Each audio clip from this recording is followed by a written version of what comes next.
Hello, welcome to Social Evolution. This is Michael Porcelli, and I'm here with my good friends. Max Borders. Good to be with you, Michael. Yeah, man. It's good to be with you, too.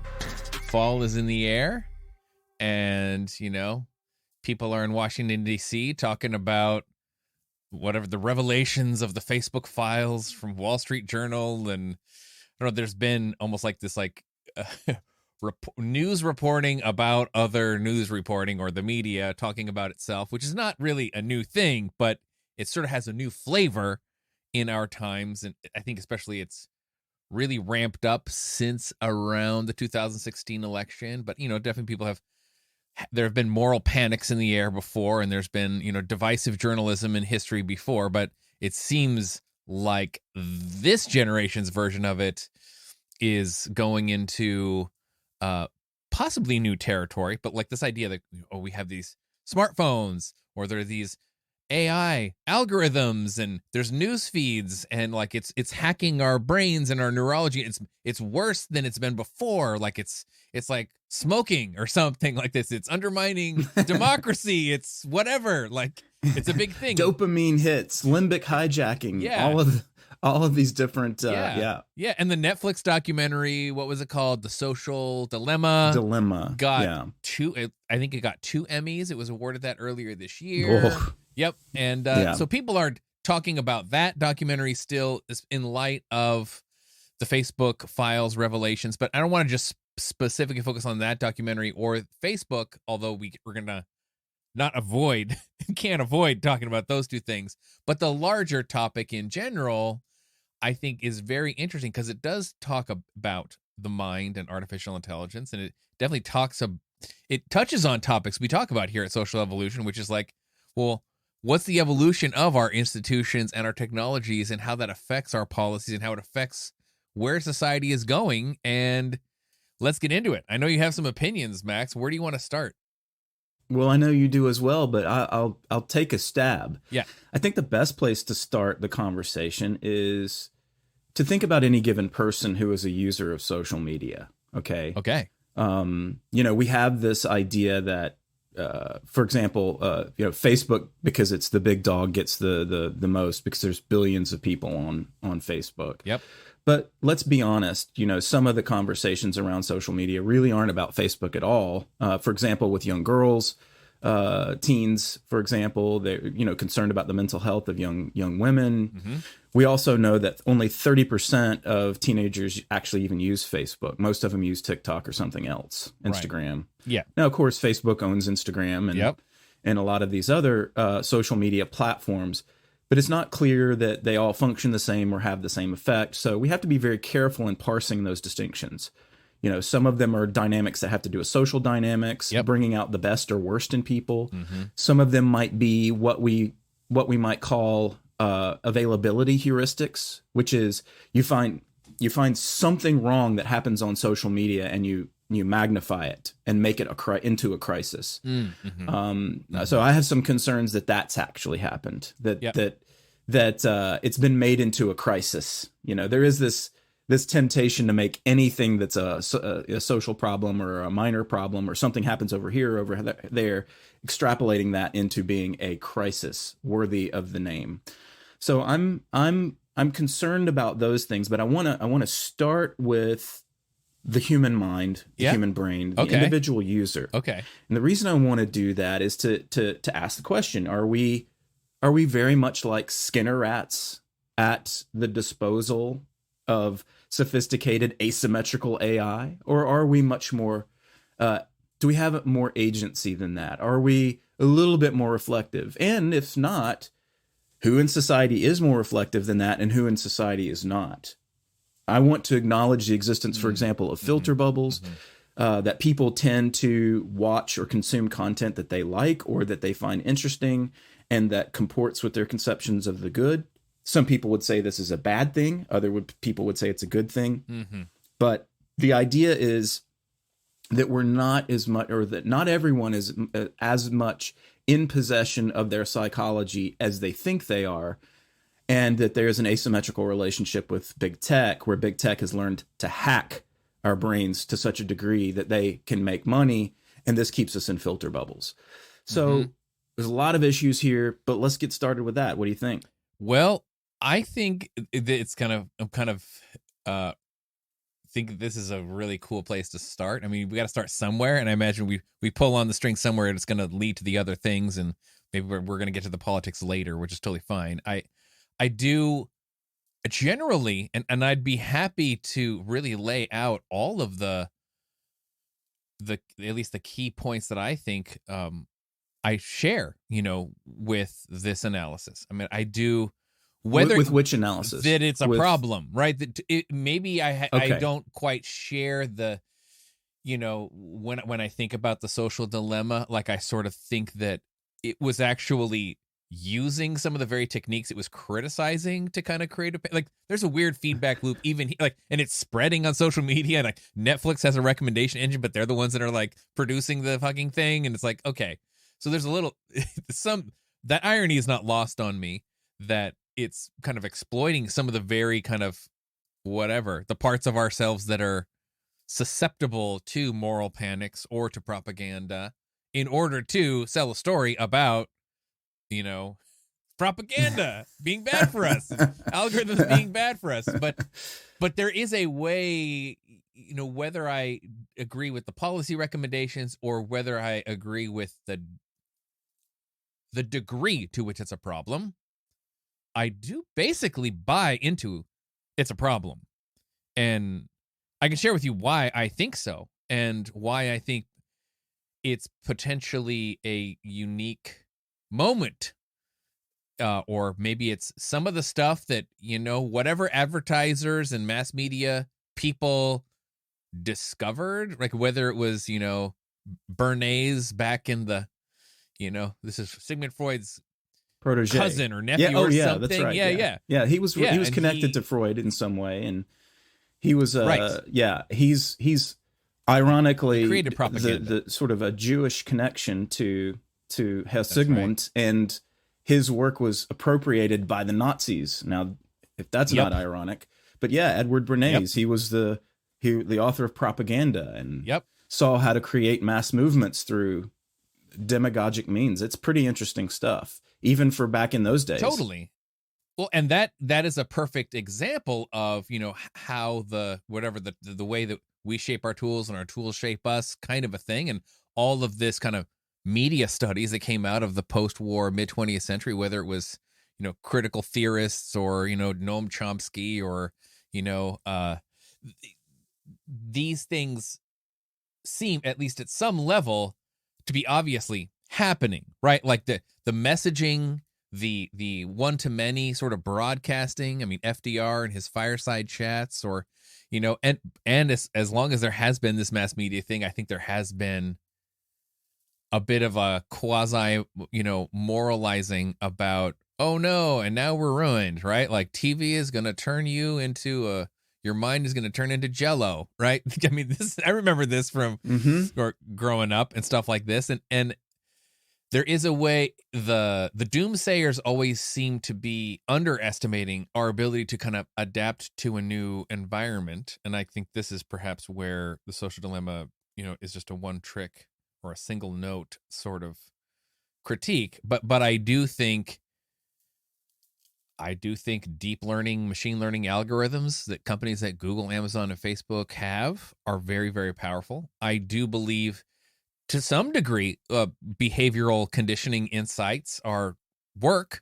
Right? I don't think we're blank slates. Maybe like, the early behaviorists thought we were, like Skinner. But I do think, I mean, even if you buy that we're not blank slates and we do have evolutionary propensities, like evolutionary psychology says, those things can be exploited, right? You can, right? This is the whole kind of like, well, we have a fat tooth and a sweet tooth because whatever, fat and sugar were rare in the evolutionary environment, but they're super duper delicious. And now we have an environment of hyper stimuli where we can just give you as much fat and sugar as you want. You can eat Twinkies all day and you're going to bloat out. So like that, the fact that these things like junk food are exploiting kind of like our ancient physiology, I think there is an equivalent of that Well, in our minds. And here's the thing I agree with you about when it comes to this stuff is whether it comes to fatty foods and junky foods, and I think fatty foods is problematic. It's what kind of fats you get.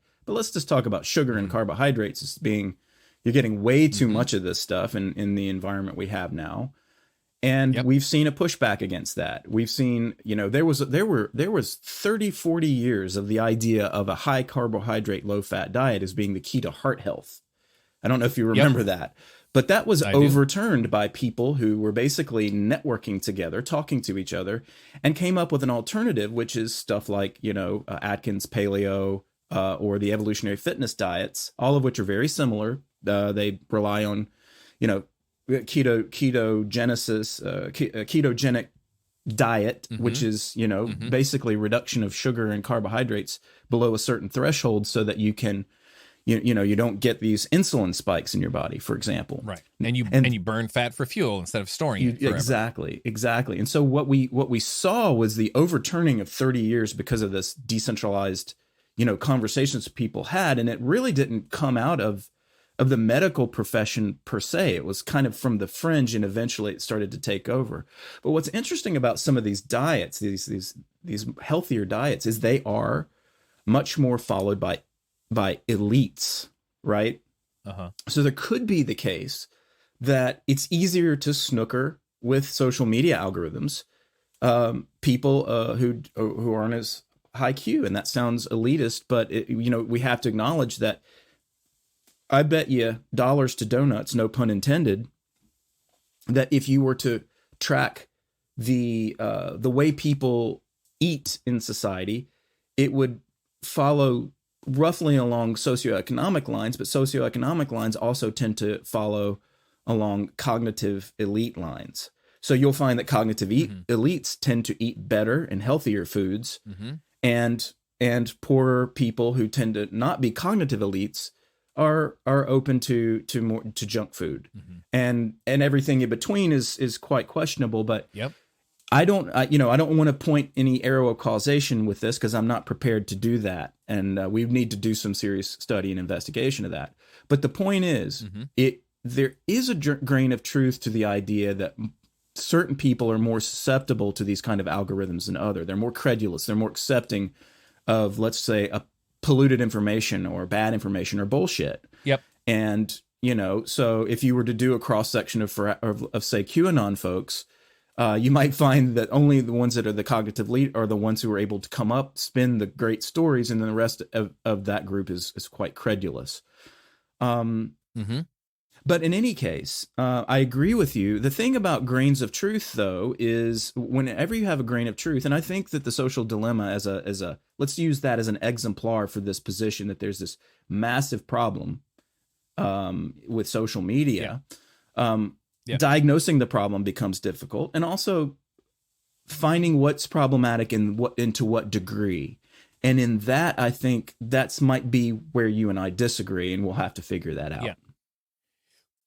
So let me just lay out the case as the way that I see it, what I've kind of been persuaded by, because I think there's a number of different parts to it. Like one is something that is really kind of the old school, whatever, PR, madmen, advertisers, propagandists, like this idea that you can shape messaging in a more persuasive way, right?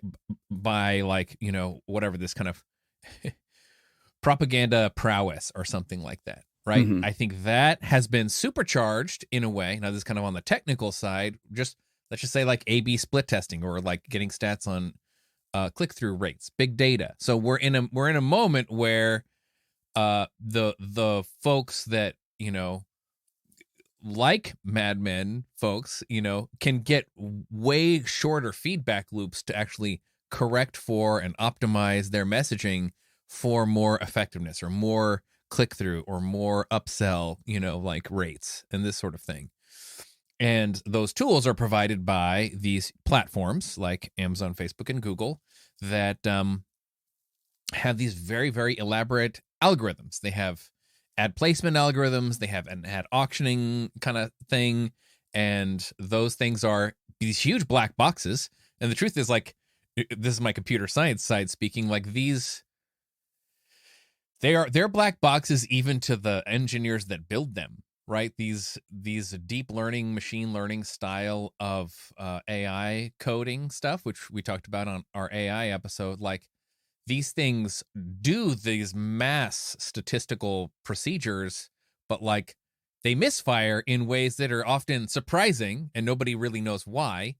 But they don't know, even the engineers that build them don't totally understand what's going on inside these kind of like, there's like 120 something billion parameters in GPT-3. And I don't know if you saw Microsoft just came out with another one with like 500 billion parameters just like yesterday or a couple days ago. But like these things are these massively complicated things that really outperform, you might say, or like. Now, come on there, Michael Porcelli. First of all, do we think do things better than certain humans do? Yeah, okay, I got you. But go playing, chess playing, all these things could be cranked in a certain way that, like, yep, any single human mind will be defeated by the thing. Mm-hmm. I mean, right? Yeah, I mean, okay, but first of all, it's not clear. I mean, I guess at some point in the future, these algorithms can employ GPT-3 in the next iteration. Maybe it's 4. But it's not clear to me that what we're talking about is that powerful. Just scrolling through YouTube myself, I don't find it to be very bright or knowledgeable about what I like, for example. Mm-hmm. So if we're talking about sort of godlike supercomputers, whatever I'm using doesn't serve up anything except stuff based on the habits and patterns of what I happened to click on before, whether that be because someone shared something with me or because I took an interest in something, and it tries to come up with an amalgamation of what I like. It's not particularly good at it. Sometimes it's great. Yeah. You know, I like, for example, to watch reaction videos of my favorite bands where somebody hears a song that I like a lot for the first time and get their reaction to it. I'm a sucker for that stuff. So that comes up in the feeds, and it feeds a guilty pleasure of mine. And I don't mind that, especially at times when I'm, have some downtime. But other than that, I get a lot of stuff where I'm like, this is not interesting to me. How could you possibly think this? And it makes, I think, certain assumptions about other things I watch to serve up things, to try things. And maybe the algorithms improve over time. But at the end of the day, I'm just skeptical of this point that these supercomputers are able to somehow learn create these psychographs that are just so powerful that we must submit to them. Yes, I agree with you. I mean, this is sort of like the matter of degree, and it's like we can talk about, as compared to some godlike supercomputer of the future that will, like, essentially treat you like a puppet, like a matrix. You're just plugged into a thing in some vat of liquid or goo or whatever. Or, are we comparing it to whatever it was like 10 years ago or 20 years ago or 15 years ago, and how much different is it from then till now? And I mean, and there's technical reasons and algorithms and AI, like why AI is sort of like overhyped, which is a whole other discussion we talked about in AI. But back to the topic at hand, if I just review my own personal history, first of all, I share with you the same thing. I'm like, oh, look at this algorithm thinks I'm going to like this. That's lame. Or this algorithm doesn't realize I actually clicked through and bought that product and it's still advertising it to me. I'm like, but it doesn't know I fucking bought it, right? Or these sorts of things. And I also like it. Like there's some ways like I sit back and go like, oh, I want a recommendation engine to kind of quasi read my mind and tell me about things I'm going to like, because oftentimes I do get products or videos or whatever that I'm like, I am interested in finding out more about this kind of stuff. That's cool. Let me find out more. I want to know more. So there's a way it is providing a service that I like, and there is a way that it does stupid things sometimes. But if I think back to the way the internet was, let's just say like pre-social media, pre-Facebook iPhone, let's just say like around this 2008, 9, 10 period of time, like the internet to me felt more expansive. Like I had to go kind of get stuff that I wanted. Mm-hmm. I had to kind of like get my RSS newsreader to go fetch the things that I wanted. Right. But I sort of felt a little bit more like I was the conductor of like my internet experience. And I do kind of remember feeling like a little claustrophobic, kind of going through that period. Like if I kind of pop out at around 2011, 12, 13, I'm like, oh, the internet feels a little like, why do I not go to the places I used to go? Or why do I not have a newsreader anymore? Like, Google got rid of their newsreader. Now I'm sort of like, oh, it's just this feed that is like, there is a way I did feel like I had to level up, so to speak. I mean, maybe this is like me playing the big, chess playing computer in the sky, kind of like, all right, I got to fucking level up to fight back against this kind of like claustrophobic feeling I'm getting on the internet, which is something that I feel like I have some amount of capacity to do. I sort of miss when it was easier to kind of go get what I wanted instead of having much of shit shoved in my face. But on the other hand, I do feel like, all right, like, but whole... Michael, you're not one of those poor rubes that has to vote, or that we have to tolerate the fact that they do vote. So you're able to level up and sort of fight back cognitively against this. But we're talking about asymmetrical warfare with supercomputers. And you might be winning right now, but in the future you might not. And by the way, the rest of America isn't. In fact, the rest of the world isn't.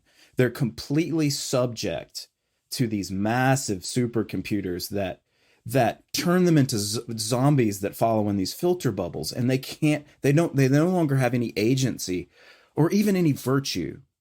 I mean, this is a caricature of a certain kind of argument. Yes. Which this is the moral panic version. And like, if you want to critique that style of narrative, I'm right there with you. Like, I mean, this idea that we're sort of like doomed to the forces that are greater than us, and like we should, I don't know, appeal to some giant state in the sky or something that's going to come save us. This is where that goes. And I'm with you on that. I don't know if you're ready we need to to turn to that in a moment. Or... We should definitely turn to that in a moment. Yeah. But and I was being a little bit of a smartass in that moment. But yes. But let's play devil's advocate for a moment. Let's find this. Let's steel man that. Okay. That position I was just aping.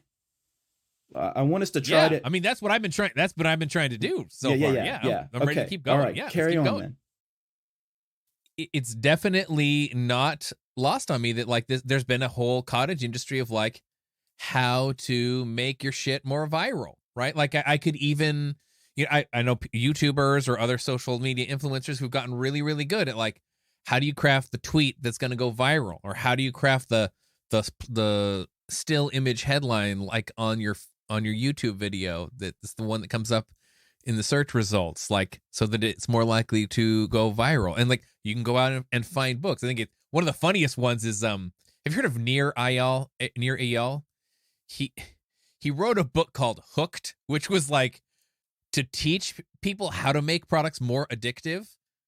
And then he wrote another book called Indistractable, which is to teach consumers how to not be overtaken by addictive products. It's kind of funny. He's like made a career out of playing both sides of the industry of this. But I bring him up, partly for the irony, but partly for like his first book is not the only one, right? I mean, this is a whole way that people have kind of gotten into this mindset, and I know people who are like, yeah, well, the content of my videos is really a bit more educational and nuanced, but like, I feel like I want people to get reach. So I slap this hyper whatever on my YouTube video and I get more clicks. And, that's kind of part of the price I pay to just get more eyeballs exposed to the thing. So this feeling of like people kind of being nudged to bring in, the Thaler Sustein idea that like there is these slight, and you're either kind of following the nudges without even realizing it,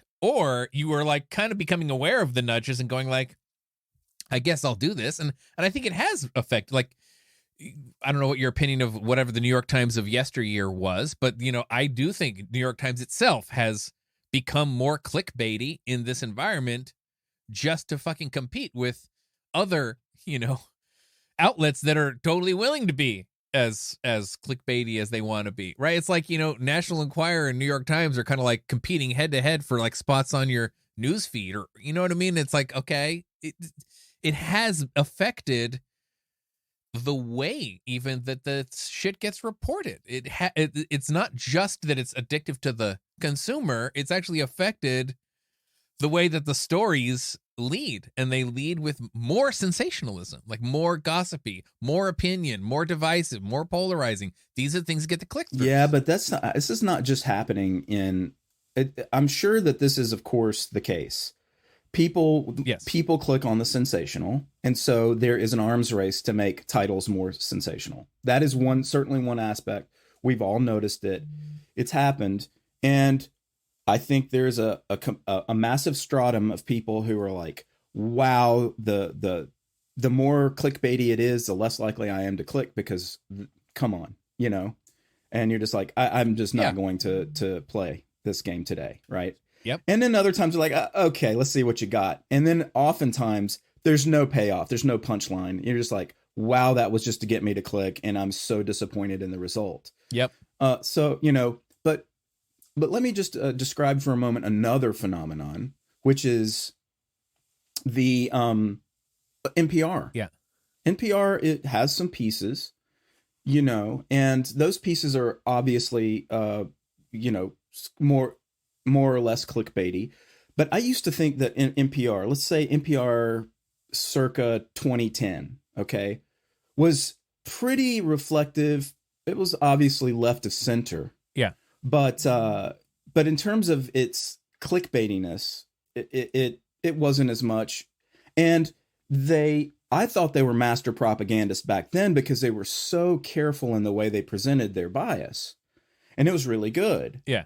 Now they just don't make any pretense about that. And we're talking radio. We're not talking about something that you get with an algorithm. It's something that you get by choice. I literally have to get in the car and put it on where I am in Austin, this certain number, and choose to listen to NPR. And let me tell you, from my perspective, as someone who is if you are on the crude left-right spectrum, I'm a centrist. Okay, I'm not on the crude left-right spectrum, but most people are. So let's just call me a centrist. I can see that it leans left, and I could see that it leans left back then, and I can see that it leans way the hell left now, right? As a centrist. And so, there is some of this is give the people what they want to survive, which is one of the critiques of this being profit driven. Okay. Yep. And so, in fairness to this position, whether you think it's hyperbolic or not, to steelman the view, is that there's a lot of this that is driven by revenue and excessive costs. These organizations are competing and they have to survive. Yeah. And then we have to ask, well, what is the alternative? There are people in this world who want to eat healthy foods, low in sugar and high in nutrients. And there are others who don't. And we give them those options, and a lot of people opt for those healthier options, and as well they should, in my view. But I don't know what healthier options looks like in the information landscape, and I don't think anybody can actually really agree on that. I think it would be really difficult and that's a problem for later. We'll pin that one and come back to it. There's nothing really fundamental about what you're saying that I'm going to disagree with. Like, I mean, so this is, again, we're I suppose doing a steelman version of the argument and finding some common ground here, right? Like, in what it seems like you continue to emphasize is like, well, maybe the issue is overblown, or at least some people figure out how to unplug or counteract these sorts of things, and like over time, I mean, we can even look at like, how McDonald's was, brought like more healthy options on their menu, and now McDonald's is, has a lot of salads, and McDonald's also doesn't do the same kind of business it was doing back in the 80s, or how like, Coke and Pepsi was just about selling more Coke and Pepsi, and now they have all kinds of whatever interesting healthy choices that they sell. Over time, the markets do provide options for different sorts of things in at least this diet sort of world. And if you're looking to me to, I can't make the moral panic argument that like, oh my God, we're doomed, to the information equivalent of, a Big Macs and, Coke for, forever. And it's just going to be this horrible, horrible thing. Although I do think it is somewhere in the territory of a kind of addiction that I think is, if you and I look back and say like, hey, this whole weird food pyramid and, high carb, low fat thing. And, we look at all the obesity epidemic or all these kind of chronic conditions like type 2 diabetes and, maybe even Alzheimer's is a part of that sort of thing. And that there's an epidemic of that now. Like, it, what kind of, knock-on effects decades down the road are we likely to see from this kind of, hyper addictive information thing? And it's partly, the harm to individuals, either individuals, you might say at a mental and emotional health level. This is sort of where that kind of focus on the Instagram and its effect on girls' self-esteem and this kind of social comparison thing that, the mind is sort of developmentally doing a lot of social comparison at the, this kind of prepubescent and kind of teen years sort of thing. And now you have a very image-based social network that is like, plugging right into the social comparison thing. And, these, it's causing all these eating disorders, causing whatever. It's a factor in lots of eating disorders. That's one way that, the emotional health of individual women, especially young girls.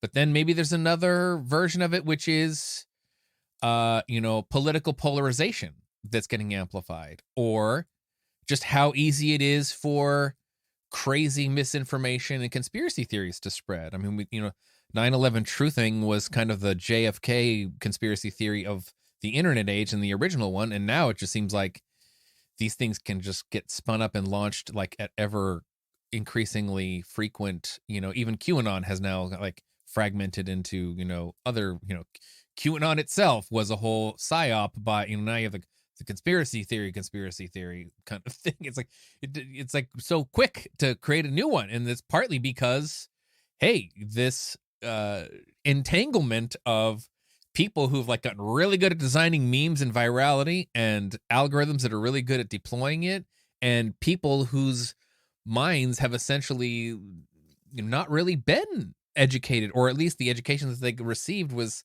not strong enough, or it got undermined, by this, whatever you want to call it, epistemic information landscape that, is making people more susceptible to this shit. Well, here's a counter to that. Okay. I mean, those who believe, and I know I'm supposed to be steel manning. It's fine. I'll do steel manning here. Look, I acknowledge that it is possible to manipulate people with information or misinformation. No, I mean, otherwise I wouldn't write an article, right? I'm literally trying to manipulate and persuade people with my articles because I truly believe what I believe, right? What's interesting about these algorithms is, okay, so let's go back to, and I hesitate to appeal. He may be horrified that I'm appealing to his work and all this, but there's this fellow named Jordan Hall who came up with this idea of the blue church.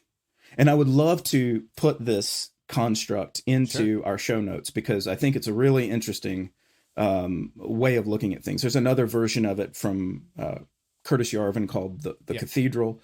But the basic idea is that there's there throughout the 20th century and slightly before, probably starting in Prussia, in Germany, the Prussian welfare state, there was this idea of the idea of mass indoctrination through schooling started with the Prussian welfare state.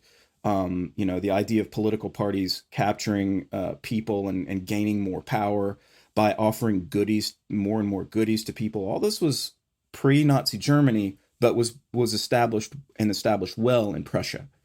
The Prussian model really spread like wildfire throughout the 20th century. And the idea of high modernism, or this technocratic state where a certain elite would distribute or disseminate truth or good opinion, whether it's through universities, whether it's through media outlets. And of course, there were only 2 or 3 back in the old days, major radio stations. There were a lot of radio stations, and maybe that was the most decentralized thing. But certainly television stations, there were only 3 or 4. And so Hall postulates this idea of the blue church, which is that there is this sort of hierarchical apparatus of information distribution. It could have healthy aspects and unhealthy aspects. But one thing is for sure, with the advent of the internet, the blue church apparatus, the distribution and dissemination of right, quote unquote, right opinion, was possible before and is not now. And it was really a technocratic construct, right? Yeah. So it was easy to get people to support, going into World War II. It was really easy for the FDR to exercise power through radio during the Great Depression, and he got away with doing all kinds of illiberal things for the sake of, and we still have a mythology to this day. Yeah. With FDR that FDR got us out of the Great Depression with the New Deal, which is complete horseshit if you actually look at the economic data. Okay. Nevertheless, it was a powerful force. And of course, we saw throughout the 20th century in the more fascistic regimes, because these are degrees of authoritarian control that we're talking about, that it was possible to put whole societies under the sway of these demagogues, whether that be Hitler or Mussolini or Franco in Spain. This was a widespread phenomenon, and people were into it. Okay, so it's not like we've never been in a position to have demagogues that rose to power and steamrolled over these liberal institutions. Well, here we have a situation in which there's a lot of fragmentation, both in the information landscape in terms of what is true, but also in terms of opinion. Mm-hmm. So the doxastic, the normative versus the positive, okay? And both of those things overlap to a very great degree in the information landscape. We're seeing it now as the United States government under the Biden administration is literally threatening big tech companies to fight misinformation, as if they are a privileged class of elites that they only possess what is right and no one else does. Yeah. And we're seeing all sorts of information leaks surrounding the pandemic. We're seeing all sorts of fights over, thousands of doctors signing a declaration saying that they're treated and marginalized against the public health authorities, who were doing very contradictory, very fucked up things in a lot of people's minds. Okay. Yeah. So one thing we have to give the postmodernists is the question, and I think it's a very reasonable question: whose truth, whose rationality, whose right opinion? Mm-hmm. And the internet, in the first phase that you identified, where you felt like you were in control of assembling the kinds of information, good opinion, right opinion, on all that stuff, that your lights, that was easier to do back in those days. And I agree. Eventually it got to where the big tech companies wanted to automate it more. So it was so just easy for them to serve up things that you like. And they developed those algorithms in order to do that. And in the process, they made money doing so. And there was a really firm transition around 2015 where Facebook went from virality to understanding you through psychographs. And that was apparent. And then they turned around and went public and made tons of money, as well they should. I never liked the changes to Facebook. I liked the virality thing more, but that was out of their control. That was what that populism reigned, in a sense, on Facebook back in those days, because virality was what the people chose to share. Mm-hmm. In this case, there was sort of virality didn't hold sway. They began to use more sophisticated algorithms in ways that would help people find products and services that they want, but also messages. So there was a little bit of a mix. It was a hybridized.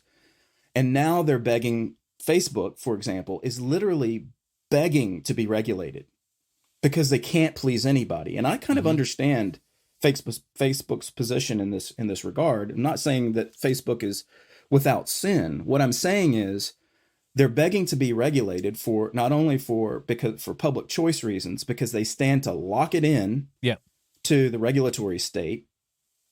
they find some sort of equilibrium, and that means capture, right? They then really dominate the market. That's how you get market dominance, is through regulatory capture. This happens in almost every industry. Yes. That's one side of it. And the other side of it is that Facebook wants to be left alone, and this is the way they can be left alone, to just do their jobs and make money, because they cannot win from any quarter right now. So that's a really interesting phenomenon too. Please, I see you trying to jump in. I'm hogging the mic. There's just so much territory that you covered here, right? Like, and you definitely took the leap from steel manning the technological thing to opposing it, but not for technological reasons, for, it seems like, these more kind of political reasons, like this narrative around this, broadcast paradigm, this one-to-many paradigm, the mid-20th century demagoguery, the blue church narrative, essentially being undermined by essentially the internet, right? Like this kind of decentralization. I mean, we can trace it back to whatever AM radio and, the deregulation of certain airwaves back in the 80s and different things like this. Yes, that's yes. Allow me to interrupt you for a moment, because the punchline where I was going with that is that what we have now is a situation, though imperfect, when you serve people what they want in filter bubbles, at least you don't have some sort of curricular monolith that's being distributed from a central authority. Right. It might have other kinds of pathologies associated with it, like people who want to consume misinformation because it's part of their political filter bubble. Yes. But at least we're not in a situation where some central authority is disseminating and distributing truth, particularly one that has been threatened by the state and its apparatus of control. So the gist of what you're saying here, as the counter argument for this piece right here that I'm getting, is that, all right, there may be a lot of bullshit out there, or conspiracy theories, or mental health issues, or whatever, that are coming from algorithms and smartphones and social media networks. Okay. But at least this has like undermined, perhaps in a permanent basis, the ability for the messaging to sort of go through this kind of unilateral blue church apparatus, like the Walter Cronkite, mid 20th century, this kind of illusion that we sort of had this free press, when it was actually sort of like, this kind of quasi propagandistic thing that was happening. You're like, hey, at least that's not happening anymore. Truther about whatever, rock on, bro. Or at least this is kind of a insurgency, this dismantling that. And we talked about a lot of this in our sense making episode, and I felt a lot of this stuff, and I still do in some real core way, in the 90s, where it was like, hey, the democratization of information and citizen journalism, and the cypherpunk manifesto, and like this idea that like this chokeholds that the two-party system has on just the thought space of people is going to get undermined. And maybe we could just say, we did it, right? We built the internet, and then we built these fucking algorithms and these social media networks, and like what it did was this, it's like this sledgehammer happened to a thing. And like, on the one hand, I'm like, sure, okay, we're in a transition period. I mean, maybe you could talk about the ways that, Socrates was having a moral panic about writing, or if the printing press was creating moral panics around witches or something, in the medieval, late medieval period when the printing press came out. And okay, we're in a moral panic moment where the information is just going crazy, but like, at least we're, dismantling the previous thing. I mean, isn't this the gist of like what's good about it? Like, hey, maybe we gotta, crack a few eggs to make an omelet. That's kind of thing. Well, and I think at some level, what is the ideal? Again, postmodernism would say there is no Archimedean point by which we are going to limn the ultimate nature of truth and good opinion. This is very Platonic in my mind.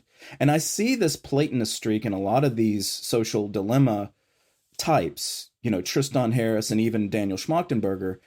And I, they appeal to ideas like, virtue and, truth and goodness and stuff like that, which who can disagree with that? I certainly can't. But my truth, my goodness, to sound like very much like on the green meme of the spiral and spiral dynamics, because of that postmodernism, I think there's a healthy aspect that we have to acknowledge, which is I don't think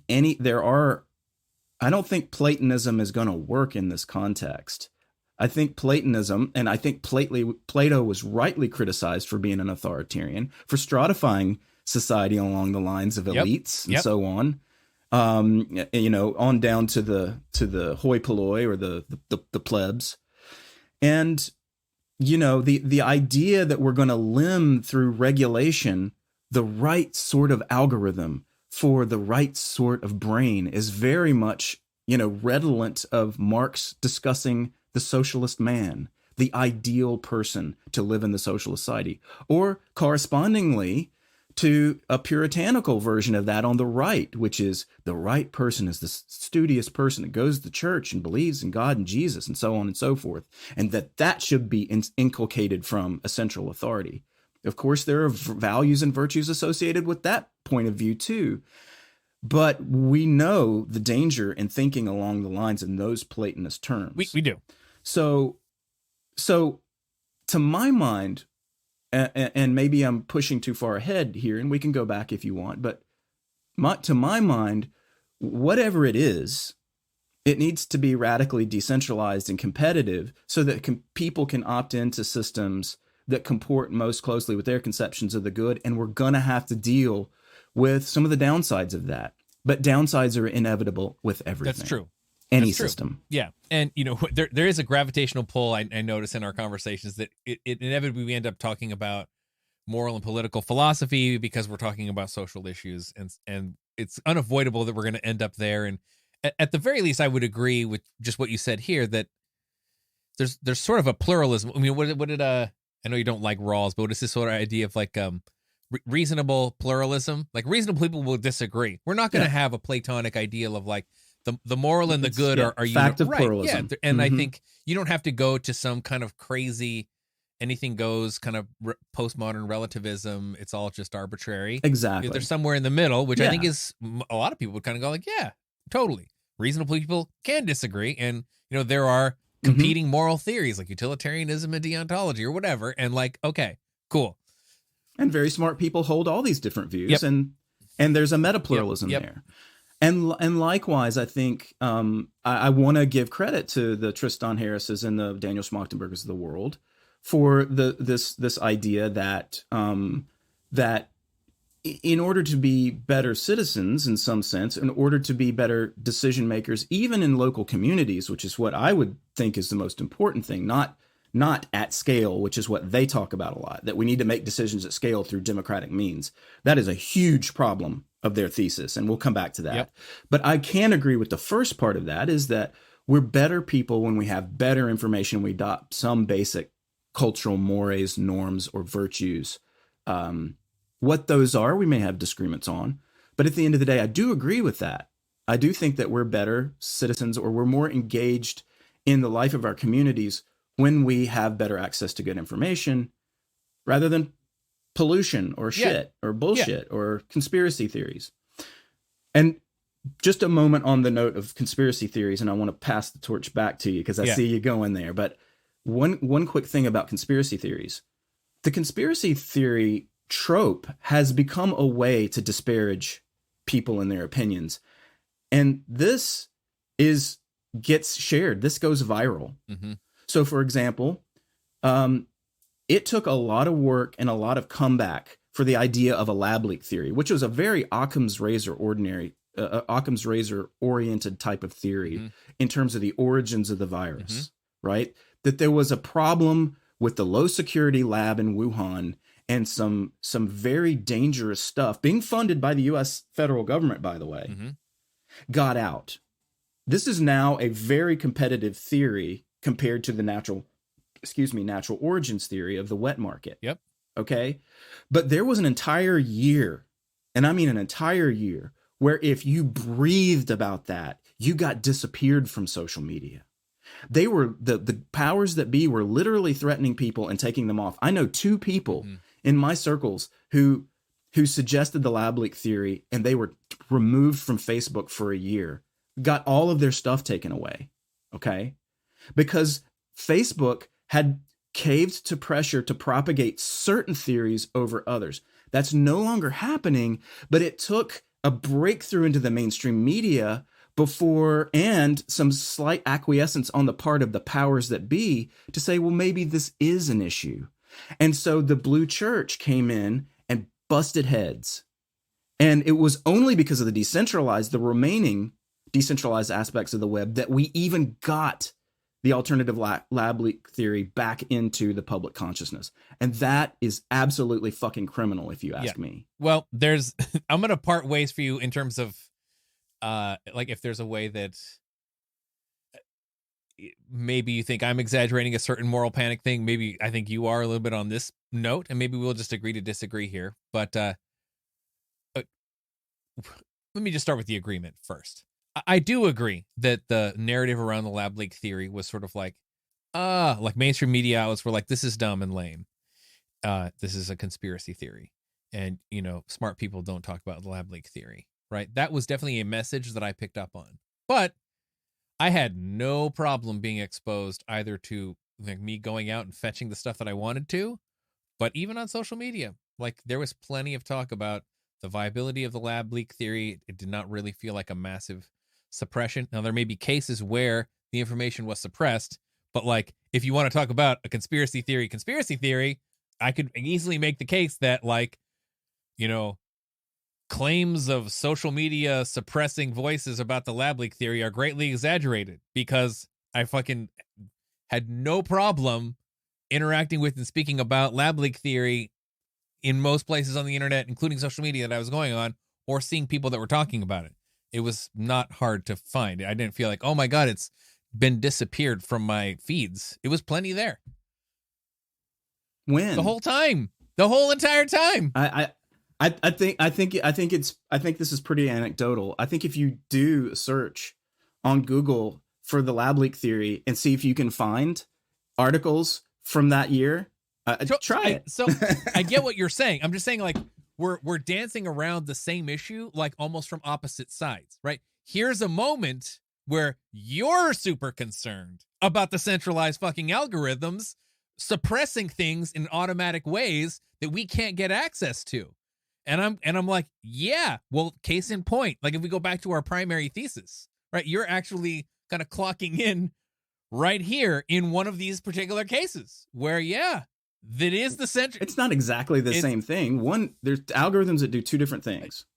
Yes. I mean, but I'm putting these 2 things together. I mean, like maybe you think that we were talking about opposite things, but I think part of the issue is centralized algorithmic control. These things make errors, right? This is part of the problem. Yes, I totally agree with that. Yeah. Right. And like maybe you think over here, this is a huger part of the problem. And I'm like, yeah, maybe you're overestimating that one. And like this other one where I'm like, I'm maybe more like it's a social dilemma. Everyone should watch this. And you're like, yeah, that's an exaggeration. And like, yeah, I mean, I see problems with the social dilemma as well. But like, you're kind of like, yeah, this is not that big of a deal. And I'm like, look, we're in a moment where our information landscape is being mediated by for-profit companies with huge amounts of data and incredibly advanced algorithms for a profit motive. The government. And the government. Let's not forget that. I'm with you there too. Yeah. I mean, this is... We could talk about what the fundamental nature of the problem is, and we'll kind of get back to that thing, like, the crony capitalism, like, which side are you emphasizing here, right? Like, but sure, right? Like, this is also part of the problem. Like, if this, this story plays out the way maybe it was playing out in, back in the day with radio and TV, okay, maybe there will be a way that Google and Facebook and Amazon will like join forces with Washington, D.C. and find a way to control the information landscape again. But this is kind of already what has happened with the Chinese Communist Party and their tech giants. It's just a matter of degree. The Chinese Communist Party has done it to the nth degree, and we are in the process of witnessing it happen in the United States. Mm-hmm.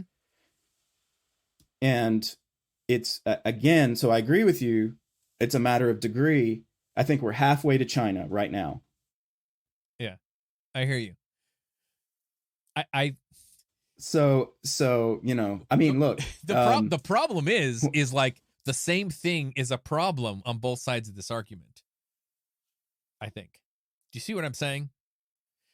Like, you're kind of saying like, hey, let's not create a moral panic that is used to justify more state control over these platforms, right? But like, the argument in its purest form is like, hey, these platforms are creating distortions in the information landscape that is having social effects for better or for worse. And you're just concerned with one category of these effects. And like, no, I'm not. I'm concerned with both. Sure. But you maybe are emphasizing one more. One of those vectors, in my opinion, deserves greater emphasis. Okay? Yeah. Because at the end of the day, I agree with the people who say it's a private company. They can do whatever they want with their platform. But in that case, you can't have, what's her name? Senator Elizabeth Warren writing letters to all the big tech companies saying you better stop the misinformation or else. Right. You can't have, I mean, because these letters came out in a flurry. You look, and people might not like Glenn Greenwald. I think he's great. Mm-hmm. But Glenn Greenwald did a whole hour on the threats that they were making to the big tech companies in his new show. Mm-hmm. And he shows the letters and shows the things that they were saying, which is a flagrant violation of the First Amendment. It's unconstitutional, but nobody has any way of enforcing that aspect of the Constitution. The courts have had a precedent that said you cannot threaten to regulate someone as a means of controlling speech. There's Supreme Court precedent on this, but they're doing that now. So I think that this, and with Zuckerberg putting his hands up and saying, come regulate us. Yeah. Tell us what to do. And this relationship that the Biden administration has established with the big tech companies, where they literally have people talking all the time, is a way to use that veiled threat and to get exactly the information they want stopped and exactly the information they want piped through those massive systems. So we're no longer really dealing with private companies anymore. We're dealing with an unholy alliance between business and government, which almost never turns out well. I'm with you. Yeah, I'm with you. I mean, this is where one place I was hoping we were going, and I'm going to do my Steelman version of this, which I'm with you. Okay. I mean, this is a classic argument from, you might say, like free market libertarian side of regulatory capture, cronyism in capitalism, and this idea that like, if Facebook gets its way, I mean, it's kind of funny. Like I've actually, I Googled people who are like upset or were criticizing the social dilemma, and actually found people out there that are like, hey, I'm over here trying to build an alternative to Facebook that doesn't have the problems that Facebook has. But if you use this moral panic to justify the state regulation, then what will happen is I will be regulated out of existence through some kind of onerous level of things that like Mark Zuckerberg got to give Congress input on, but I didn't. So in other words, you're undermining the ability of the market to actually create alternatives and corrections to Facebook by essentially allowing Facebook. Correct. There's a way that this whole thing sort of appears like kabuki. I get that Kristen Haugens or whatever her name is. Haugens, the whistleblower, the quote unquote whistleblower, which she's a whatever she is. Like, I mean, I could actually imagine, the plant. Maybe she's a plant. Yeah, maybe this whole is like, look, let her go do the thing, because then they're going to dial us up. I mean, on the New York Times podcast, the Daily, oftentimes Facebook will actually buy ad spots that say, regulations are from internet regulations from 1995. That's ancient. I've seen them. Like, let's get in there and like regulate us. We're here. Facebook is here. Like, we're pro regulate the internet, right? But like the not so subtle to libertarians like can see through this is like, hey, what's going to happen is you're going to undermine people's ability to essentially compete and create alternatives, which I think is part of the solution that we need. The other thing, though, is this is slightly different point, but it kind of undermines, I would say, like the individual, right? Like when I think of like what Nir Eyal does when he, creates one book called Hooked and another one called Indistractable, is like, he spoke out against the social dilemma as well. He's like, look, people need to be educated and they need to learn how to discern things, right? And if we create the problem with moral panic and narratives is that it feeds into a victimization mentality and it creates a sense of learned helplessness. Yeah.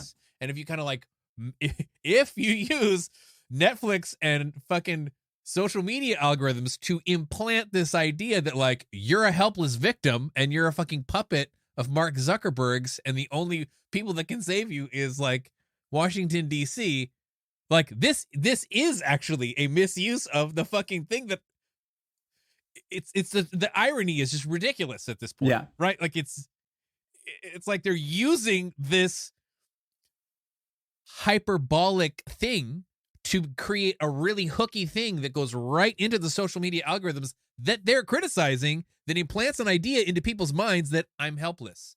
I cannot resist. And you would be handing central authorities levers of control that nobody with guns in jails should possess. Yeah. If you regulate social media and have regulators on site to determine what's true and what's not, that is the end of the republic. And so when I hear Tristan Harris sing so glowingly about the beautiful nature of democracy uncorrupted by social media influence, first I say bullshit, and then I say watch out.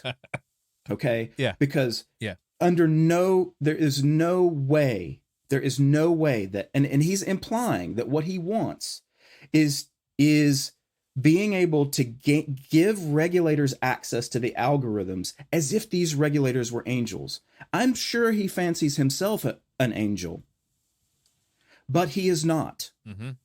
And he better believe that once he dies or is shunted aside by someone who's far more sociopathic, they're going to be happy to take those reins. Yeah. Mission control, that Edward Bernays sitting in front of a mission control for all of the mines in America. Even if you're just slightly right on that power, and I think they are. That is a terrible, terrible way to look at it. Yeah. Well, okay, cool. So I don't want to go too much further down the critique of the solutions that you and I kind of are paranoid about, because at least one place where I think in this conversation so far you and I are very much aligned with is like, to the degree that these algorithmic platforms are a problem, one of the ways that they are a problem is that they can be used to like actually amplify a moral panic about themselves to secure some kind of regulatory capture, which kind of creates a central control room that will sort of undermine the ability of the free and open internet and the free and open market to actually provide alternatives. Yes. And cool. We're there. I can't impugn Tristan or Schmachtenberger as good or bad. I like their diagnosis to some degree. I follow them most of the way there. It's when the solution becomes this kind of like daddy state solution, as though that's going to improve or rather than make it worse. The very problem they're talking about making it much worse, I think, is something that seems lost on them at moments, at least given the way that they talk about it. Yeah. Some moments I'll listen to Daniel and go like, oh, I think he is aware potentially that this could get worse if it goes a particular direction that you and I are afraid of. But like, let's talk about where would we want it to go? Like, let's get away from criticizing them and go like, hey, whether we're talking about democracy or, you know, our ideal polycentric, yeah, because I don't want to thing. preserve democracy. I think it sucks. Sure. But let's taboo that word, right? I mean, there's a way that word gets, and we can have a whole episode about this. It's just sort of like, it's become like a substitute word for good or something like this. Like, democracy equals good. Yeah.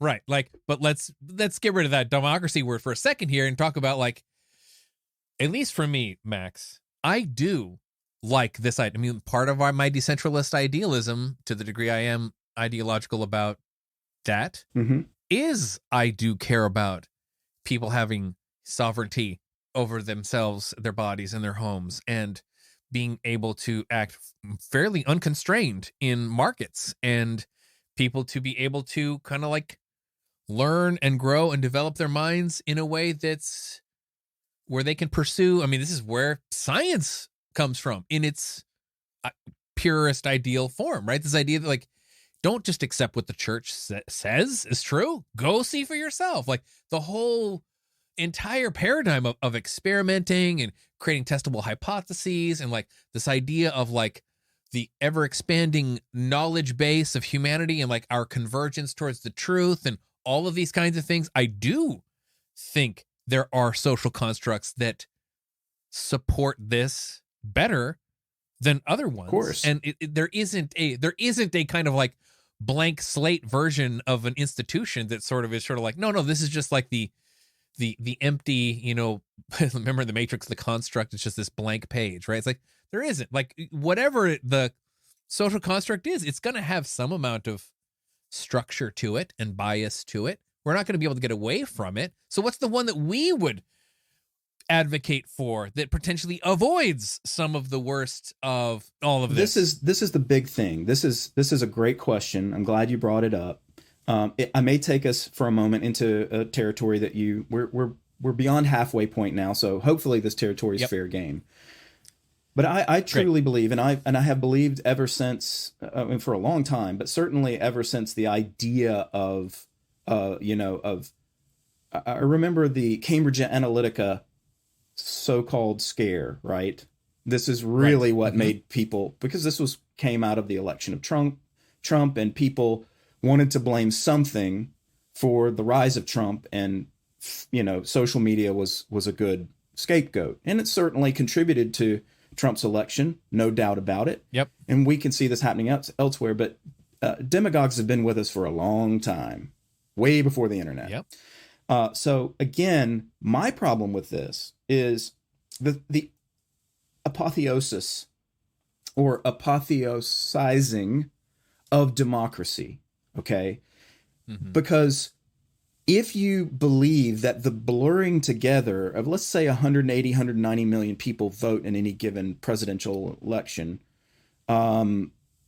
which is about as much in America as you're going to get to turn out to the polls, that is somehow, and bitterly divided, by the way, right? Which perhaps the folks who are advocating these social dilemma type views want us to be less divided.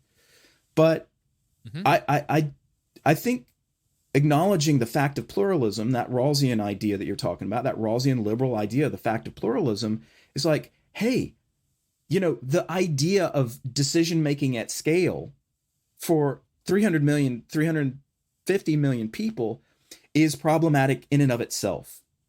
It was sustainable as a social construction back in the 20th century, but part of the subtlety of the Jordan Hall thesis in the Blue Church is it's no longer sustainable.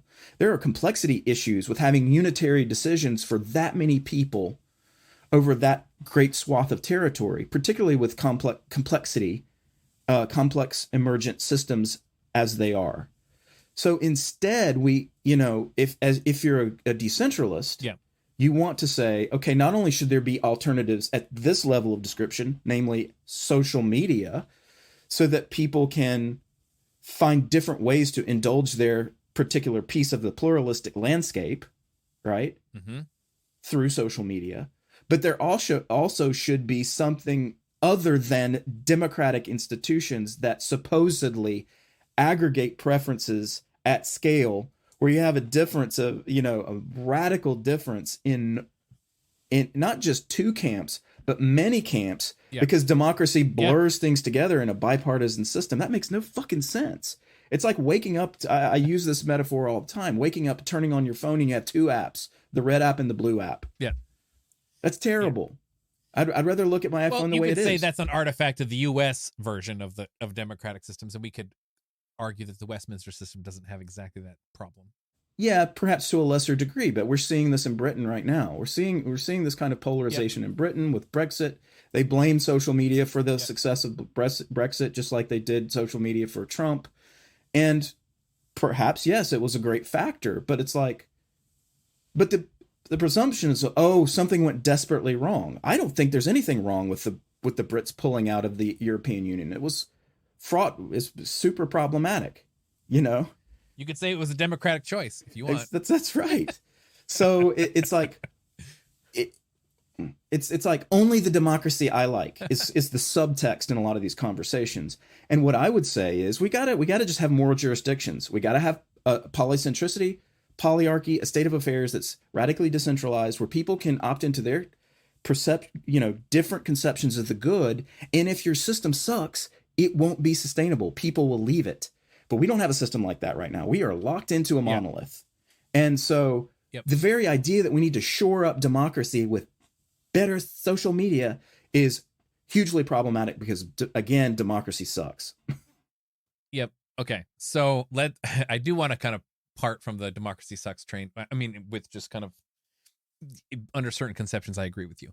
But there's a few points that you made, and I want to get to what does our ideal look like. And I'm with you on the polycentricity and polyarchy as gestures towards that. And we probably should have an episode where we go full hog into like imagining what the future planetary level civilization would look like if we kind of had our way or something. I would love it. I'm going to hold you to that. That'd be fun. Michael Porcelli. Okay. Yeah, no, I'm down. I'm down. But I do think there is a moment of fear that I have. Like if I look at historical precedent, like you said, we're always going to have demagogues. And I do think when we change the kind of information landscape, or you might say, it's a media studies idea, when you change the mediums, right? Like, which we did in the early 20th century, we had radio and film, right? And then we also had, Bernays and his propaganda and psychology. And like the thing that immediately popped out of that was like fucking like, Triumph of the Will, Leni Riefenstahl's fucking, propaganda Nazi film, and Goebbels adapting Bernays' ideas and putting Hitler on like camera and like on radio and like essentially like, whoa, this was in a way just overwhelming to the minds of the average German citizen at the time, because nobody had any experience with something like that before. It was compelling, right? Like, so there is some fear I have of like, and maybe the CCP has already succeeded at doing this in terms of capturing their tech platforms, but like, I am a little afraid that something like this will happen in the West, that like the worst of the bad actors will like sort of see the matrix of this new medium and then just go, oh God, and like some demagogue will take over. Not that they are seeing it. They are embracing it. There is a race to capture the social media companies on the part of government. I don't know what you call that. And I'm interested in if any listener knows what is the reverse of regulatory capture, right? Regulatory capture is when corporations control somehow, capture the regulators, and the regulators sort of do their bidding, and there's this sort of unholy alliance. But there's a reverse version of that, which is the government is going to intercede into economic life or the lives of corporations to the degree that they are able to control those corporations' behaviors. That used to be called corporatism or fascism, but that's happening, and nobody wants to call themselves a fascist, but that's happening right now. The things that people are willing to do in the name of suppressing misinformation is deeply problematic, while we acknowledge that misinformation is there, and we are all vulnerable to it to varying degrees. So let's linger on that for a moment, so we can talk about how do we inoculate ourselves personally from misinformation, media bias, weird shit like that. How do we and this is what I really appreciate about the Schmachtenbergers of the world, for example. Yeah. Is he's asking those questions on a personal level too, not just on a systemic level. Yes. I have recommended in an article I've just written a way to do that in a systems kind of way, which I can put in the show notes, and you've read that article. And in that I describe a system with 10 basic things that need to be covered that allow sort of a crowd market for evaluating claims based on evidentiary standards of falsification and so on. Okay. I'll put that in the show notes, but let's assume that doesn't get built or doesn't get built in time. What can each of us do to inoculate ourselves from the craziest of the crazy stuff like QAnon, or the craziest of the crazy stuff coming from on high, like whatever you disagree with coming out of the authorities right now. I hesitate to mention anything because they're going to say, listen to him. I don't agree with that.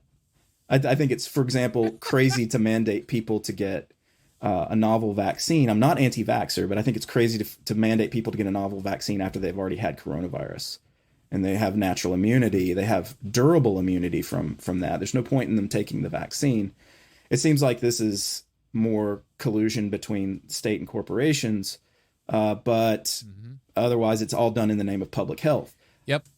Am I a conspiracy theorist? Am I a critical thinker? What is it? I don't know, but I don't, so let's not get into the substance of it. Let's talk about what it means to be a critical thinker. Yep. I think what you're saying is, I just want to say, the solutions on both sides, the systemic side, collective, which I hope we get to touch in a little bit before we're done today, even though we're going to bookmark that major part of that conversation for the future. Like, what's the best or an improved version systemically? And the individual side, which is like, what do we do as people, or as, let's just say, small groups of friends, like, hey, you and me, we're talking about it, right? Like, you and your loved ones, or you and the people that like, what can you do? And I think that's also important. So let's dwell on this for a moment, right? Like, I do think some of these real basic things that people have tried, like, take social media apps off your phones or close down your social media accounts. Some people do that. And I think that's a healthy version if you want to do that. Or make your screen black and white instead of color. I've seen people that do this sort of thing. Or some people do things like, tell me about that for a second. What is that? Yeah, you can just make your screen black and white for the purpose instead of color. What? And it's just less compelling. Oh, okay. So it makes it less addicting, makes you, or something? less addicting to your phone. Yeah. I mean, there's definitely tools like, some of the people that kind of came out against the social media, the Social Dilemma documentary were kind of like these personal growth, like mind hacker people. Like, look, you can get browser extensions that eliminate your, like, when I click on Facebook on my browser and I have no newsfeed, there is no newsfeed. It's great. Or like an app that's a freedom and it just can block a whole category of websites. Or you can use, this was actually an early success of Tristan Harris, like his Time Well Spent initiative got Apple to put in like all this screen time data. Look at where your time is actually kind of going, right? Like, you can create these, so you can kind of create a little like metrics. So this is a little bit like handling the addictive side. But if you want to talk about the epistemic side, the like pursuing critical thinking and knowledge,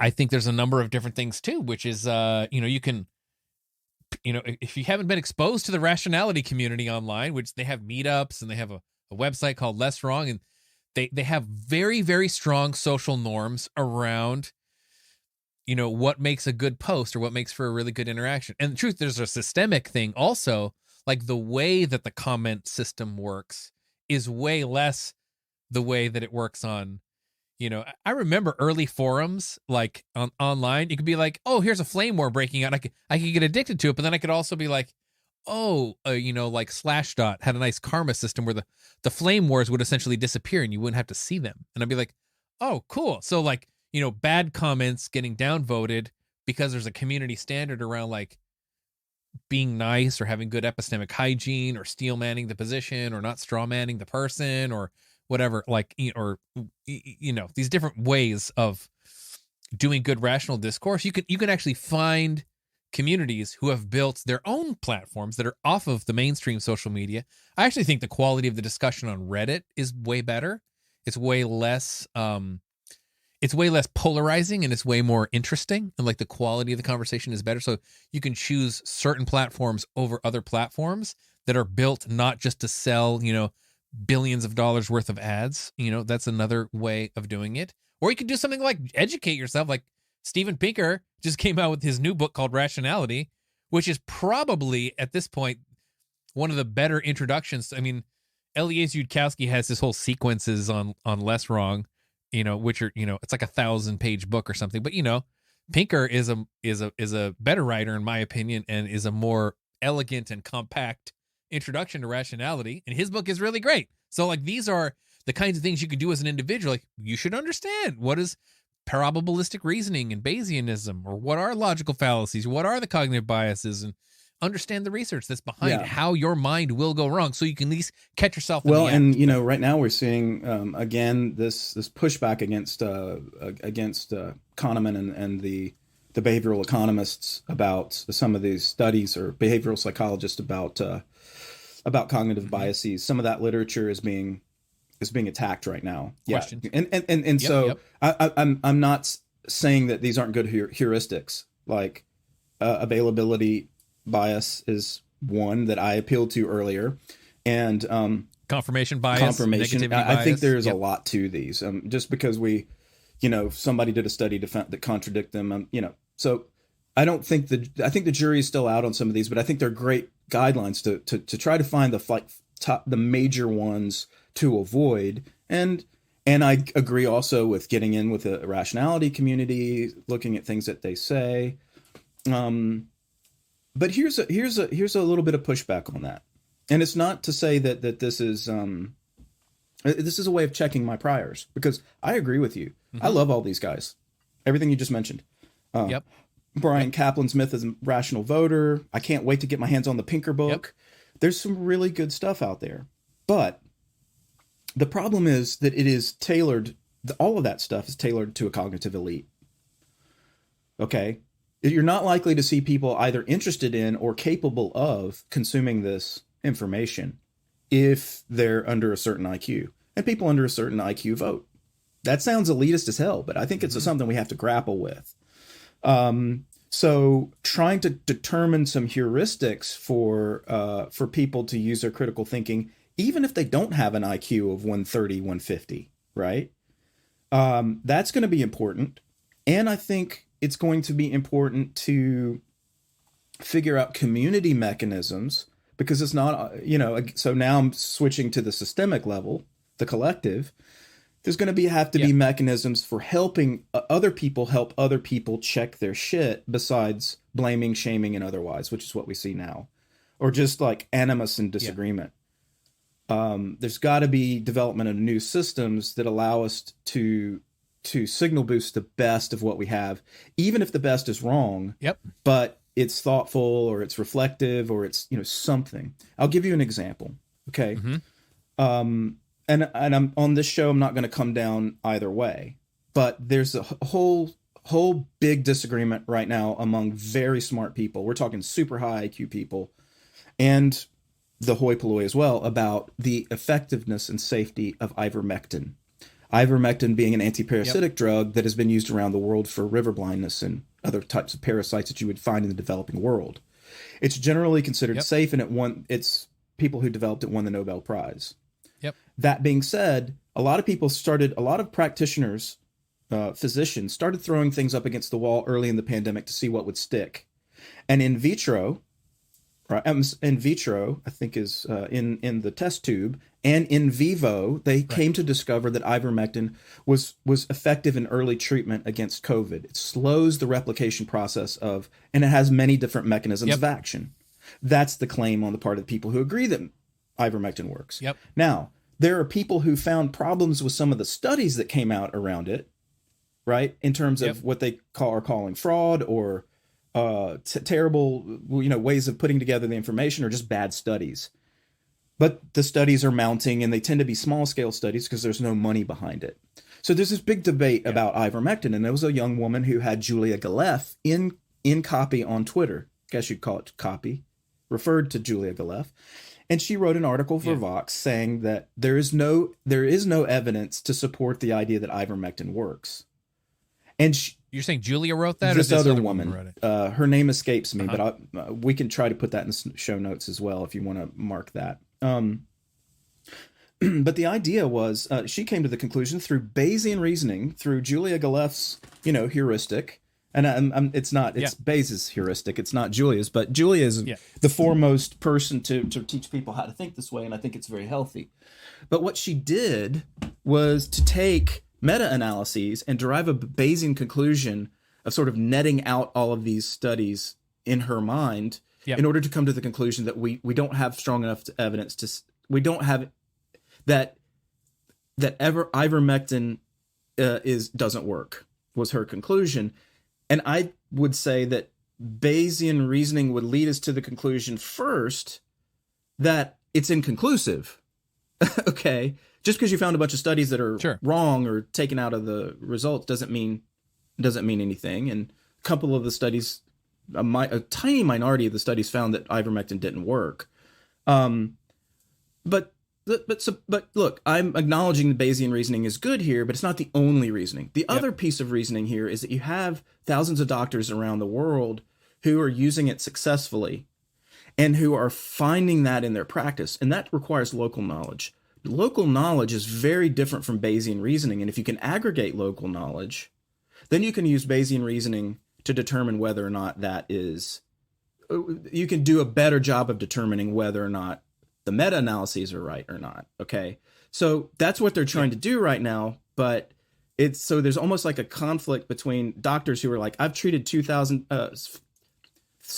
patients. There's this guy named Brian Tyson who's treated 6,000 patients successfully, only lost 3. And there's an army of other doctors who said they've done it using both hydroxychloroquine and ivermectin. And they're saying there's a very strong signal here for early treatment. Maybe they're wrong. But I don't think, cursory non-practitioners of meta-analysis are doing anything but looking at the map and not the territory. And that is problematic. So there's even misuse of Bayesianism involved, I think.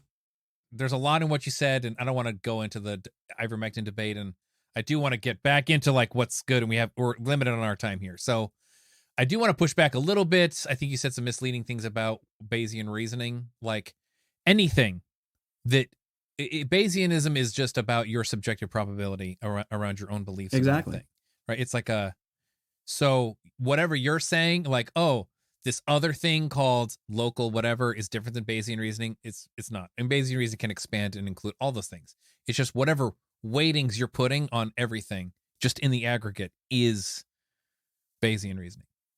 So I don't think you're just saying I would count things differently. No. I'm sorry, I misspoke then. What I'm saying is that this woman used a particular application of Bayesian reasoning with meta-analysis of very few scattering of studies. She counted some things and not other things, and you would have counted more things. In either case, it's Bayesian. It's the application. And I'm saying what doctors have who swear by this stuff is local knowledge, and yes, they're using Bayesian reasoning as well in their own particular camps. So that was just there's a little technical point there, and just to kind of claw our way back to like, okay, what individuals can do for themselves is to learn about this shit and to find people who know about this stuff and educate themselves about it. And I do get what you said at the beginning of your last point was, hey, like this is sort of an elite thing. And like, how do we get that out there to like lower IQ people? And this is like a way bigger conversation. I think there's some reach. Like if you go on like education YouTube, edutubers, like CGP Greg or Kurz Gazette, I think there's a lot of really cool, like nutshell philosophy stuff that will teach in like really cool multimedia ways some of the same shit that's over in like in the Steven Pinker book or the Eliezer Yudkowsky's giant blog posts or whatever. Awesome. Like go on YouTube and learn those things too, because you can actually kind of start grokking it. But like the longer term solution here becomes more systemic, right? Like what are the ways that the education system is just failing to teach people this shit? Or what are the ways that people's brains developmentally are not capable of it because of whatever malnutrition, right? Like they're not like brains develop, and if they're like malnourished at a certain stage of growth, like maybe they're gonna stay kind of plateaued at a lower IQ level. But that's sort of like solving global nutrition problems, right? I mean, so like this is the giant systemic issues are outside the scope of our talk for today. But I do want to say something like, if we just bracket away this kind of regulatory capture or state capture of social media platforms as like a bad version of the solution, a good version of the systemic solution would be, at least in my mind, some of the stuff that we talked about in our sense making thing, some of the stuff that you talked about in your article. Like, how do we build, or what is it, Rausch that did a constitution of knowledge, right? Kind of, he's actually sort of arguing in a way a defense of the blue church, which you might not like, but at least in theory, what he's talking about. Dude's one of my heroes. I mean, his first book, Kindly Inquisitors, which was about the first wave of wokeism in the 90s, was an absolute just killer book. It needs to be read by everyone, particularly today. I haven't read The Constitution of Knowledge, but I have heard that he's basically saying that we once had a blue church and that it was largely right, and that, you know, now we're so fragmented that people are willing to believe anything, and that level of credulity is causing social fracturing and so on. I love Rausch. He actually signed the gay marriage book for my mom and Trish, her wife, which they have at this time, and sent it to them, and I was delighted with that. I love him. I love his brain. I think he's an amazing guy, and I consider him a friend because he knows who I am. But I don't largely disagree with this concept of whether you're saying he's defending, you know, if he's defending the current institutions, which are kind of experiencing sort of a decline and a decay, either actual decay or for surely mistrust by the populace. It's not like just deleting all of that and going like, well, fuck it, we're just back to, you know, whatever medieval, you know, mysticism and every dark ages. I mean, maybe we will go to a dark age, but I do think we can create norms of discourse, blockchains, education, dissemination, like habits of using your social media or not using it, or your smartphone or not using it. And, you know, we often get in an argument about Wikipedia and whether its norms are better or worse. And that's a debate for another day. But like, I can imagine like a better version of Wikipedia that does even a better job at truth seeking, or whatever, betting markets on knowledge, or some of the things you covered in your, you know, reputation systems, or ways of actually kind of like open science and all these innovations of like undermining or providing an alternative that is actually superior to the current, whatever you want to call this, blue church institution, peer review journal thing, and all of the ways it's become corrupted by its own incentives. Well, I don't personally want to give up and just go like, well, fuck it, we're just going to go into little echo chambers of epistemic islands and stuff. I'm like, no, we can make a thing that is better than that is more globally coherent, you know. And I think we should try to figure out how to do that without putting it in the hands of like a Mark Zuckerberg or Washington DC, or it's 1,000 Mark Zuckerbergs. I mean, that's what I like. Sure, you know, I mean, I don't think but this is the protocol layer, right? This is the protocol layer that at least we're able to, like, we're not ending up in incommensurate like knowledge I think bubbles. The metaphor of the church gets it exactly right. And I think about Galileo in front of the Inquisition. And I just think, you know, whatever we want to say about the church apparatus, I would like to see 1,000 different churches and 1,000 different Galileos, and I want to see them all compete, and I want to see them all talk to each other, even if they disagree. And those discourse norms you're talking about, we need to have those too. You just were singing my song in that last minute and a half of monologue there, so much so that I want to give you credit, because we've been doing a lot of back and forth and wrangling today on these issues. But that is exactly the vision I think we need to unpack. I don't think that there is perfectionism. I don't think there's going back to shoring up the blue church, as apparently Jonathan Rausch would have us do in the Constitution of Knowledge. I think what we need to move towards is a situation where we experiment with different meta-epistemic systems, if you like. I just came up with that term, but it's like an epistemic system a meta epistemic system is one that allows multiple parties with different epistemic points of view to attempt to reconcile in the direction of something resembling truth. Of course, we can't step outside of our subjectivities, nor can we step outside of these systems to verify to any appreciable degree some overarching truth. But we can, I think, do it in an asymptotic way, right? Getting closer and closer Yes. to something resembling truth through evidentiary standards, falsification, that sort of stuff. Yes. And so and in that way, this implicit push to regulation, of course, I won't go back into that, but that bothers me.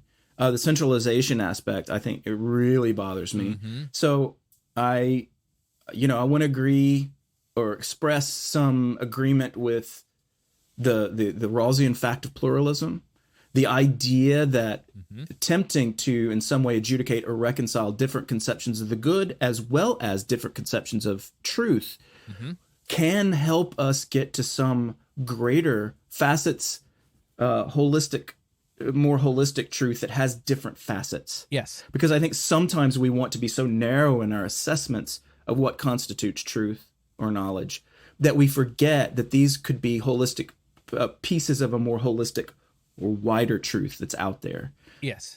So trying to develop new systems that give us more of the bigger picture are interesting to me, and develop systems that make us better critical thinkers because it disciplines us through incentives or through reputation or whatever. Yep. So I'm with you. It feels like we're kind of moving into closing thoughts, and I want to reflect on the entire sequence here and theme, and then, maybe kind of say some hope for the future and a place where I think we landed, which I really like. So looking back, this past few minutes of talking about like what the ideal could be like, right? Your meta epistemics, or, what is a constitution of knowledge that's not regressing to an old blue church, but it's moving forward to a new version, or these things that I talked about, like open science, that are potentially gestures in that direction. Awesome. Right. But one thing I think I'm pretty fucking clear about, and I'm not sure if you are or not, but like, I don't think massive AI algorithms that are optimized for selling ads are actually a good construct for truth seeking. I don't think they work really well for truth seeking. And I think there are other platforms and other, I've pointed out a few of them: Wikipedia, Less Wrong, Reddit, different systems that have different incentives baked into the architecture of those systems that actually promote healthier discourse than the ones that we get out of these giant platforms that we're currently plugged into. And I personally am excited about a future where there's more interaction going, like maybe more of that pre-2008 internet, right? Like, hey, let's get back to finding different places to have discourse. And it is happening. Like, some people have like branched off and gone to Telegram, or branched off and gone to Signal. And I honestly don't think Telegram or Signal like are of as high quality as some of these good like discourse systems, but at least those things are not infected with ad-driven AIs, right? They're sort of like, you're just part of a group chat, right? Like, people are posting shit. I mean, they're posting shit that they're getting from other algorithms, but like there's alternatives. So that comment as to like whether these platforms are optimizing for truth, I'm going to just say, like, I don't think they are now, and I think we could do better if what we care about is truth, and alternatives for that they are absolutely not we should optimizing for truth. They're optimizing to cater to people's whims in a moment, and to provide that for basically free through advertiser driven dollars. It's just like TV in 1985. We had to watch a bunch of garbage in order to get to Dallas or Dynasty. But I agree with you. I think, and I agree with Tristan Harris in that regard. Although I think he does make it enormously hyperbolic. I think the problem with taking the position of pointing out that it doesn't always track truth to be in these systems is to minimize or downplay the enormous value that these systems have had. I am literally sitting here talking today and have you as a friend because of Facebook. Totally. Yes. And I cherish your friendship a lot more and have gained a lot of knowledge from you. That is bigger than any false belief I might have come by. And I think the tendency to minimize or create an availability heuristic around certain problems of social media of this variety tells us that, yeah, we probably should have enter into other incentive systems that have a stronger pull than Facebook. You know, maybe systems that reward us for looking into certain I don't know what it is, but But that experimentation at the level of meta level of description is going to give us much more than trying to architect the perfect system through central regulation. And I would say that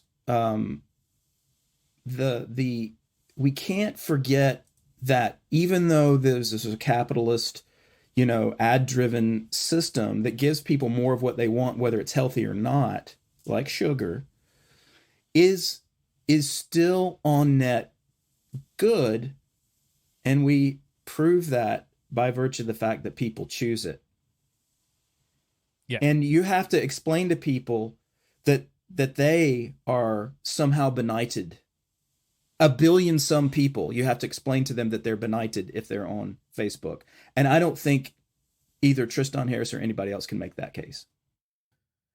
Yep. So where we're leaving off here is on a note of resonance about a lot of things, and I want to just say the things that I feel the most strongly about here at the end in a positive direction. What I love is we don't give up and go like, well, fuck it. It's just all relative and just whatever the fuck's going to happen is going to happen. And just kind of a postmodern sort of cynicism, right? We believe we can. We criticize by creating. We can do better. We should do better. And we can see both the good and the bad of the current systems, the way they're constituted. We can see some of the problems with some of the solutions that are being proposed, some of the irony in terms of how they're used. They're using the very thing they're criticizing to kind of, hype up a particular kind of solution set that we disagree with. But it's not like we believe that oh, well, fuck it, we can't do anything about this, right? We do believe we can do something about it, and pointing towards different alternatives at the system level and at the individual level, like better platforms, better forms of discourse, better mental habits, education, learning, and so forth. We can do better, and I like that we both believe that we can, and we probably should, right? I and we're not giving up.